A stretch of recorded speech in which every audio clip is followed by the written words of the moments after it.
Hello everyone, जय Shri Mahakal. Good morning. तर मी आज सकाळी उठलेली होती 4:30ला, कारण की योगा बॅचेस स्टार्ट झालेले. सो धरतीमातेला नमस्कार केला आणि बेड नीट लावून घेतला. सो उठल्यानंतर आधीचं हेच काम करायचं, कारण की छोट्या छोट्या सवय आपल्याला खूप चांगली वाईब देतात.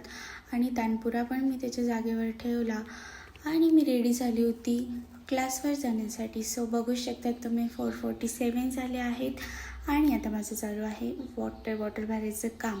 सो वॉटर बॉटल मी भरले, फिलअप केले आणि एक ग्लास पाणी तर मी पितेच. सो रात्रभर चिया सीड सोक केलेले होते, ते मी पाण्यात टाकले आणि चालली होती आता मी क्लासवर जाण्यासाठी. सो क्लासमध्ये एंट्री आपली झालेली आहे, नमस्कार वगैरे केला आणि आता आपण सुरू करूयात बॅच टाईम.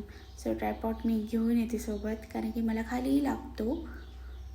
माझं झालं होतं योगा करायचं काम आणि थोडंसं स्ट्रेचिंग वगैरे केलं आणि लगेच आपण बॅच सुरू केलेली आहे. तुम्ही बघू शकता वर्कआउट अँड झुंबा आमचं कंप्लीट झालेलं होतं. सो आता आपली मेडिटेशन चालू होतं आणि मेडिटेशन मी घेतलं. सो मीही मेडिटेशन करून घेतलं. मी आली होती खाली, फ्रेश वगैरे झाली आणि आज माझा कबड्डी होता. सो मी कबड्डी आवरायला घेतलं होतं. सो तुम्हाला माझा व्लॉग आवडला असेल तर लाईक, शेअर, कमेंट, सबस्क्राईब करा. Thank you so much. बाय.